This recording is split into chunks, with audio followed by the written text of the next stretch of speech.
Hi friends, it's me Simon YouTube channel. Simon Orgis Facebook and Instagram welcomes you all. Of course, I am wishing a happy New Year too. നമ്മൾ 31 തീരുകയാണ്. നമ്മുടെ ഉദ്യോഗസ്ഥരെ കാണാൻ കന്യാകുമാരി പോയി ഞങ്ങൾ കാത്തു നിന്ന് കാണാൻ പറ്റില്ല. എന്നും ഇവിടെ കണ്ടുകൊണ്ടിരിക്കുക. കാണുന്നുണ്ടോ ഉദയസൂര്യൻ? ഇന്നിപ്പോൾ ഞാൻ മഞ്ഞിൽ കുളിച്ചാണ് ഇപ്പോൾ എക്സസൈസൊക്കെ ചെയ്തത്. പൂർണ്ണമായില്ല. ഈ എക്സസൈസ് ഇത് വീഡിയോ എടുത്തിട്ട് ബാക്കി ചെയ്യാമെന്ന് ഓർത്തു. എത്ര സുന്ദരമല്ലേ. വാക്ഷണലിലെ വലിയ ടൂറിസ്റ്റ് കേന്ദ്രത്തിലൊക്കെ പോയി താമസിച്ചിട്ടുള്ള ആളാണ് ഞാൻ. ഒരു മഞ്ഞ് മലയുണ്ട് അവിടെ.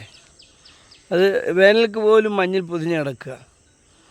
അപ്പോൾ അവിടെ പോയിട്ട് ഈ സൗന്ദര്യം കാണാൻ എനിക്ക് കഴിഞ്ഞിട്ടില്ലെന്നാണ് എനിക്ക് തോന്നുന്നത്. പക്ഷെ അതിന് സൗന്ദര്യം ഇല്ലെന്നല്ല ഞാൻ പറയുന്നത്. പക്ഷെ ഇതെന്തോ ഒരു പ്രത്യേക ഒരു അവാച്യമായ അനുഭൂതി നമ്മളിലേക്ക് പ്രസരിപ്പിക്കുകയാണ്.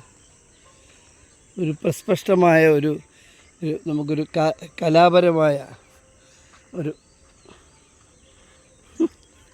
എന്താ അന്യത്തിലേക്ക് നമ്മളെ അങ്ങ് ഉയർത്തുന്നത് പോലെ തോന്നുന്നു. എന്തായാലും ഈ ഹലോ ഗുഡ് മോർണിംഗ്. ഇന്നൊന്നും കിട്ടിയില്ലേ? ക്യാച്ച് ചെയ്തില്ലേ? അതോ ആണോ? കഴിഞ്ഞ ദിവസം കിട്ടിയായിരുന്നു അല്ലേ? ഗുഡ്. പോയി രാവിലെ മീൻ പിടിക്കാൻ പോവുക. ഓക്കെ, 2025 നാം വിട പറയുകയാണ്. എന്തെല്ലാം പ്രത്യാശകൾ നമുക്കുണ്ടായിരുന്നു. നമ്മളതിനൊക്കെ വേണ്ടി പണിയെടുത്തു. ഒട്ടനവധി നേട്ടങ്ങൾ കൊയ്തെടുത്തു. എന്നെ സംബന്ധിച്ച് കഴിഞ്ഞ ഒരു വർഷക്കാലം നേട്ടങ്ങളുടെ കാലമായിരുന്നു. നേട്ടമെന്ന് പറഞ്ഞാൽ വ്യക്തിപരമായല്ല, ആത്മീയമായും ഭൗതികമായും കുടുംബപരമായും ഉള്ള നേട്ടങ്ങളാണ്. എൻ്റെ കുട്ടികളൊക്കെ അവർക്ക് ഉയരത്തിലേക്ക് പോയി ഭൗതിക നേട്ടങ്ങൾ കൊയ്യാൻ കഴിഞ്ഞുകൊണ്ടിരിക്കുന്നു. എനിക്കാണെങ്കിലും നമ്മുടെ ചാനലുമായി ബന്ധപ്പെട്ട് കുറേയെല്ലാം പ്രൊമോഷൻസ് കിട്ടി. ഇപ്പം ഫേസ്ബുക്കുകാരൊക്കെ ആണെങ്കിൽ നമ്മൾ അഭിനന്ദിച്ച് തുടങ്ങി. ആകപ്പാടെ ഒരു സന്തോഷം. പിന്നെ ജീവിതത്തിൽ നമ്മൾ പോസിറ്റീവായിട്ട് ജീവിക്കാൻ കഴിയുന്നു എന്നുള്ളതിലുള്ള സന്തോഷം. നമ്മൾ പോസിറ്റീവായിട്ടാണ് ജീവിക്കുന്നത്. നെഗറ്റീവ് തോട്ട്സോ തിങ്കിങ്ങോ ഇല്ല. അതിൻ്റെ സന്തോഷമുണ്ട്. മൊത്തത്തിൽ ഹലോ ഗുഡ് മോർണിംഗ്. യെസ്, ഇന്നലെ തന്നെ വരാഞ്ഞേ? ഓക്കെ ഓക്കെ ശരി. അപ്പം നമ്മൾ 2025 ഓരോ ദിവസത്തെ പറ്റി ഞാൻ ഇപ്പോൾ ഓർത്ത് പോവുകയാണ്. പക്ഷെ ഒന്നുണ്ട്, എൻ്റെ ഒരു സുഹൃത്ത് പറഞ്ഞ പോലെ പെട്ടെന്നാണ് 2025 കടന്നു പോയെന്നാണ്. ശരിയാണ്. ഞാൻ എൻ്റെ യൗവനക്കാരനായിരുന്നപ്പോൾ പോലും, ഐ മീൻ മൈ ഏർലി യൗവനക്കാരൻ എന്ന് വേണം പറയാൻ, ഒരു റേഡിയോയും അതിൻ്റെ സിലോൺ ഒക്കെ കേട്ട് KP യോഹന്നാൻ്റെ പ്രസംഗമൊക്കെ കേട്ട് ഇങ്ങനെ റേഡിയോയെ സ്നേഹിച്ചിരുന്നൊരു കാലം. അതുപോയിട്ട് ഇന്നിപ്പോൾ ശാസ്ത്രം വളർന്നു, സാങ്കേതികത വളർന്നു, ടെക്നോളജി വളർന്നു, എഡ്യൂക്കേഷൻ ഉണ്ടായി, നമുക്ക് കൾച്ചർ ഉണ്ടായി, ഒത്തിരി ഉയർച്ചകൾ വന്നല്ലേ. ഫൈനാൻഷ്യൽ സ്റ്റെബിലിറ്റിയായി. ഇന്നിപ്പോൾ കേരളത്തിൽ ദാരിദ്ര്യമുണ്ടോ? അധ്വാനിക്കാൻ മനസ്സുള്ള ഒരുവനും ദാരിദ്ര്യമില്ല. പിന്നെ high support of the government following S, അതുകൊണ്ട് അല്ലേ. എനിക്കാവും ഇപ്പോൾ ഭയങ്കര സന്തോഷത്തിലുള്ളൊരു വർഷമാണ് കടന്നു പോകുന്നത്. അതിനിടെ പലരും നമ്മളെ വേർവിട്ട് പോയി, പലരും നമ്മളിലേക്ക് ചേർക്കപ്പെട്ടു, ധാരാളം കുഞ്ഞുങ്ങളൊക്കെ ഉണ്ടാകുന്നുണ്ട്. കാലം മാറുക അല്ലേ. തീർച്ചയായിട്ടും ഞാൻ പറഞ്ഞതുപോലെ നമുക്കൊരു 110 വർഷം ജീവിക്കാനുള്ള ശ്രമം തുടരാം. ഞാൻ തമാശയായിട്ട് പറഞ്ഞല്ല. ജപ്പാൻകാർക്ക് കഴിയുമെങ്കിൽ ഇന്ത്യക്കാർക്ക് കഴിയും, പ്രത്യേകിച്ച് മലയാളിക്ക് കഴിയും. ലോകത്ത് എന്തുണ്ടെങ്കിലും അതിനെ ചാടിപ്പിടിച്ച് വശത്താക്കാൻ കഴിവും കെൽപ്പും ബുദ്ധിയും വിജ്ഞാനവുമുള്ള നമ്മൾക്ക് അത് സാധിക്കും. നമ്മൾ ആവശ്യമായ എക്സസൈസ് എടുക്കുക, ആവശ്യമായ ഭക്ഷണ നിയന്ത്രണങ്ങൾ വരുത്തുക, ആവശ്യമായ പോസിറ്റീവ് തിങ്കിങ്ങും പോസിറ്റീവ് തോട്ട്സും ഉണ്ടാക്കുക. അതുപോലെ തന്നെ നമ്മൾ ഫുഡ് കൺട്രോൾ ചെയ്യുക. ഇതൊക്കെ ചെയ്തു കഴിഞ്ഞാൽ 110 അല്ല 120 പോവും. നമുക്കതിന് ശ്രമിക്കാം. ഞാനിങ്ങനെ പരസ്യമായിട്ട് പറയുമ്പോഴേ ഒരു കാര്യമുണ്ട് അതിനകത്ത്. പലർക്കും ഇതൊരു കളിതാമസായിട്ടാണ് കാണുന്നത്. പക്ഷെ അങ്ങനെയല്ല, ഞാൻ സീരിയസ് ആയിട്ട് തന്നെയാണ് പറയുന്നത്. നമ്മൾ ആഗ്രഹിക്കാത്തതൊന്നും നമുക്ക് കിട്ടില്ല. കിട്ടുമോ? നിങ്ങൾക്കൊരു മാമ്പഴം തിന്നണമെന്ന് ആഗ്രഹിക്കുന്നില്ലെങ്കിൽ നിങ്ങൾ മാമ്പഴം തിന്നുമോ? നിങ്ങൾക്ക് ആപ്പിൾ വേണമെന്ന് അപ്പം ആഗ്രഹമാണ് നമുക്ക് സബലീകരിക്കപ്പെടുക അല്ലേ. എൻ്റെ ആഗ്രഹവും അതിനുവേണ്ടി എൻ്റെ കഠിനമായ പ്രയത്നമാണ് 110 എന്നുള്ള വയസ്സ്. ഇത് ഞാൻ എനിക്ക് വേണ്ടിയല്ല, കേരളത്തിലെ മുഴുവൻ മലയാളികൾക്കും ജനങ്ങൾക്കും വേണ്ടി ഇത് പറയുന്നത്. നമുക്കത് സാധിക്കും. നമ്മൾ നമ്മുടെ ഈ ക്ലൈമറ്റ് ചേരാത്ത മദ്യവും കുടിച്ച് പുകയും വലിച്ച് ഡ്രഗും എടുത്ത് ശരീരം ശ്രദ്ധിക്കാതെ നമ്മളിങ്ങനെ ജീവിച്ചാൽ എങ്ങനെ ഇരിക്കും? അത് പാടില്ല. ഒരു ഉത്തരവാദിത്വം നമ്മൾ ഉയരണം. നമ്മുടെ സാമൂഹികവും സാമ്പത്തികവും ഉയർച്ചയ്ക്കനുസരിച്ച് വ്യക്തിപരമായും സാമൂഹികമായും നമ്മൾ ഉയരണം. അല്ലെങ്കിൽ എന്തൊരു ബോറാ. എന്നാലോചിച്ച് നോക്കിയേ, നിങ്ങളിങ്ങനെ ഔദ്യോഗികത്തിലേക്ക് എത്തിയൊക്കെ നിൽക്കുക, സ്റ്റാഗ്നേഷൻ വന്നാൽ പോയില്ലേ, ജീവിതം പോയില്ലേ. നിങ്ങൾ വലിയ കലാകാരനായിരിക്കാം, വലിയ രാഷ്ട്രീയക്കാരനായിരിക്കാം, ഭരണാധികാരി, പക്ഷേ ഒരു സ്റ്റാഗ്നേഷൻ വന്നാൽ ഇനിയൊന്നും ചെയ്യാനില്ലെന്നുള്ള സ്ഥിതി വന്നാൽ തീർന്നു. അന്നേരമാണ് ഈ ഹിപ്പികളൊക്കെ ഉണ്ടായത്. അവർക്കൊക്കെ ജീവിതം ഇനിയൊന്നും നേടാനില്ല. ഇപ്പം രസം എന്താണെന്ന് വെച്ചാലേ, ഇന്നിപ്പോൾ ലോകം മുഴുവൻ നമ്മൾ മാറിക്കൊണ്ടിരിക്കുക. അതിലൊരു വലിയൊരു അത്ഭുതം നടന്നുകൊണ്ടിരിക്കുന്നത് അമേരിക്കയിലാണ്. അമേരിക്കയിലെ യൂത്തുകളെല്ലാം പള്ളിയെല്ലാം വിട്ടുപോയി. എല്ലാവരുമല്ല, കുറേയധികം പേര്. അവർ മറ്റു കാര്യങ്ങൾക്ക് പോയി, അവർ സന്തോഷം തേടാൻ ഡ്രഗിൽ പോയി, മറ്റ് പലതിലും പോയി. ഇപ്പോൾ എന്ത് പറ്റി? കറങ്ങിത്തിരിഞ്ഞ യൂത്തെല്ലാം വീണ്ടും പള്ളിയിലേക്ക് തിരിച്ചു കയറി. പള്ളിയിലൊന്നും ഇടയില്ലെന്നുള്ള സ്ഥിതിയാണ് ഇപ്പോൾ. എന്താ കാര്യം? അവരോട് BBC-യും CNN ഒക്കെ ചോദിച്ചു. അവർക്കാർക്കും ആരോടും താല്പര്യമുള്ള പാർട്ടിയൊന്നുമല്ല. ഇതെന്താ നിങ്ങളിങ്ങനെ ചോദിച്ചപ്പോൾ അവർ പറഞ്ഞു, ഞങ്ങൾ പലയിടത്തും പോയി പലതും ആസ്വദിക്കാൻ ശ്രമിച്ചു, പക്ഷേ ഞങ്ങൾക്ക് അവിടെ നിന്ന് സായുജ്യമടയാൻ കഴിഞ്ഞു, ഞങ്ങൾക്ക് സന്തോഷം കിട്ടിയില്ല.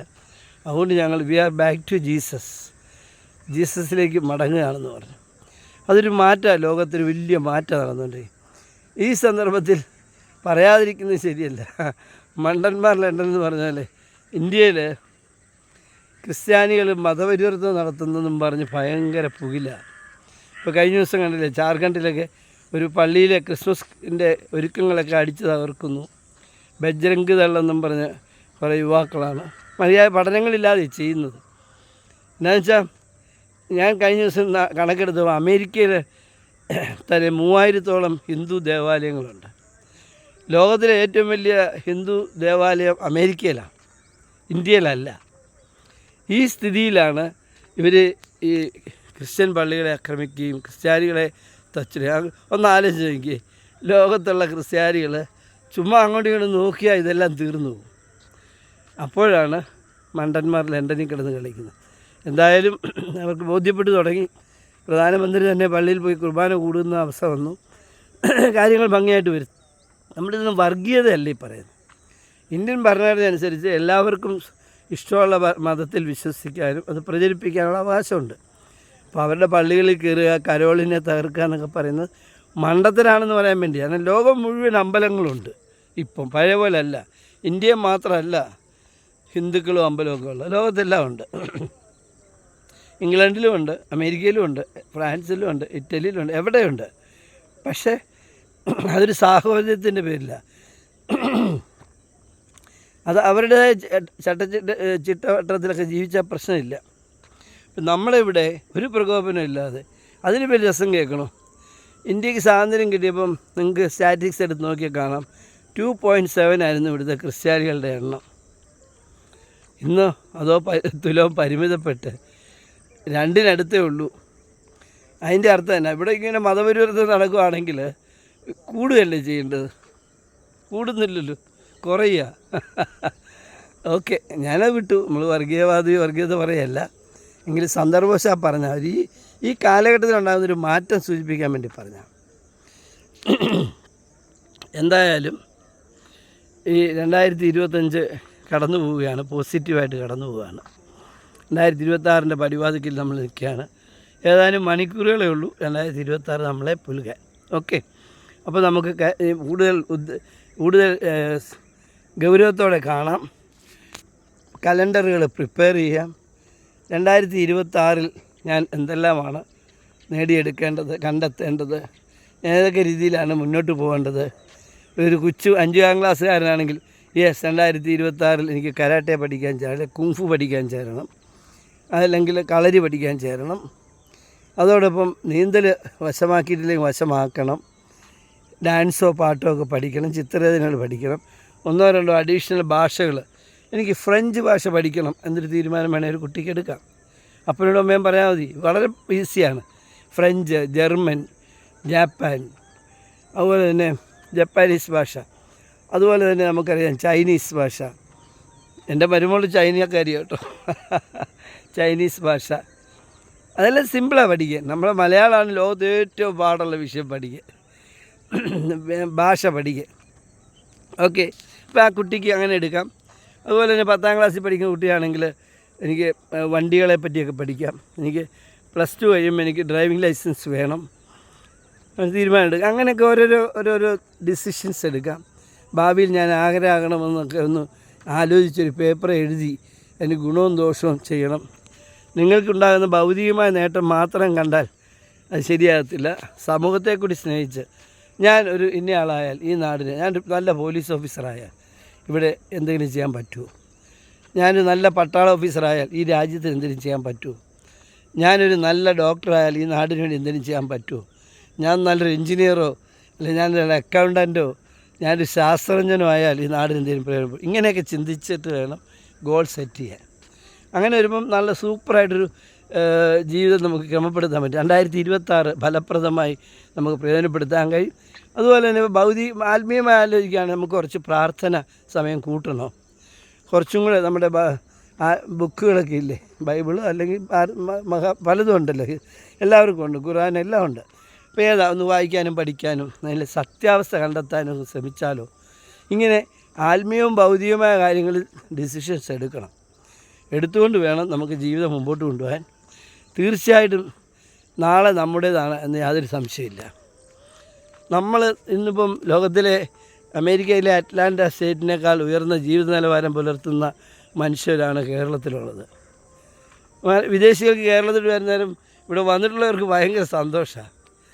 ഞാനൊരിക്കൽ അമേരിക്ക വെച്ച് ഒരാൾ സംസാരിച്ചപ്പോൾ അയാൾ 2 സ്ഥലത്തേ വന്നിട്ടുള്ളൂ. അയാൾ ഒന്ന് വന്നിരിക്കുന്നത് താജ്മഹലും ഡൽഹിയും കാണാനും, പിന്നെ വന്നിരിക്കുന്നത് മുംബൈയിൽ എന്തോ ഒരു ബിസിനസ് ആവശ്യത്തിനാണ്. 2 സ്ഥലത്തേ വന്നിട്ടുള്ളൂ. ആകെ അത് ഇന്ത്യ എന്ന് പറഞ്ഞാൽ മുംബൈയും ആഗ്രയാണെന്നാണ് വിചാരം.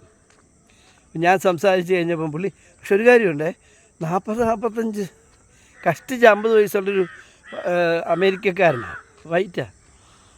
അയാൾ ഈ 45-50 വയസ്സിനുള്ളിൽ 45 രാജ്യം സന്ദർശിച്ച് കഴിഞ്ഞു. ഞാനയാളെ കാണുമ്പോൾ തന്നെ അയാളൊരു സെക്യൂരിറ്റി ഓഫീസറാണ് ഒരു ബസ് സ്റ്റേഷൻ്റെ. അപ്പോൾ അയാൾ വലിയ കോടീശ്വരൻ, പക്ഷേ അയാൾ 45 രാജ്യം കണ്ടു കഴിഞ്ഞു. അയാളോട് ഇനി ഇന്ത്യ വരുമ്പോൾ I will definitely come to Kerala എന്നോട് പറഞ്ഞു. ഞാൻ പറഞ്ഞു definitely you must come to Kerala, that is centrally different. Of course it is near by your state. Washington എന്ന് പറഞ്ഞാൽ അമേരിക്കയിലെ വലിയ സ്റ്റേറ്റാണ്, ഒത്തിരി ഡെവലപ്പ് ചെയ്ത സ്റ്റേറ്റാണ്, ടൂറിസ്റ്റ് കേന്ദ്രമാണ്. വാഷിങ്ടൺ DC അല്ല ഉദ്ദേശിച്ചത്, വാഷിങ്ടൺ. അപ്പോൾ അവിടെ നിന്നുകൊണ്ട് ഈ പറയുന്നത് എടുക്കണം. ഞാൻ പറഞ്ഞു near by your state we are keeping our Kerala such a style. ഓ ഈ ഡെഫിനറ്റ്ലി അവൾക്ക്, പക്ഷേ അയാൾ ഓൾറെഡി കേട്ടിട്ടുണ്ട്. കോവളം ബീച്ചിനെ പറ്റി അയാൾ കേട്ടിട്ടുണ്ട്, കുറച്ചൊക്കെ പറഞ്ഞു. ഞാനപ്പോൾ കുമരകം പറഞ്ഞു കൊടുത്തു, അതുപോലെ മൂന്നാറിനെ പറ്റി പറഞ്ഞു കൊടുത്തു. ലോകത്തിലെ ഏറ്റവും സൗന്ദര്യമുള്ള സ്ഥലമാണ് മൂന്നാർ. അതായത് കാശ്മീരിൽ നിന്ന് എൻ്റെ മരുമോൻ്റെ കൂട്ടുകാർ കാശ്മീരിൽ നിന്ന് പഠിക്കാനുണ്ടായിരുന്നു, DM പഠിക്കുമ്പം, MDക്ക് പഠിക്കുമ്പം, DM എൻ്റെ ഇവിടെ നിംഹാൻസി DM പാസ് അവിടെ പഠിക്കും. അപ്പോൾ അവർ പോയി, അവരുടെ പഠനം കഴിഞ്ഞ് അവർ പോയി, അപ്പോൾ കാശ്മീരിന് പോയി.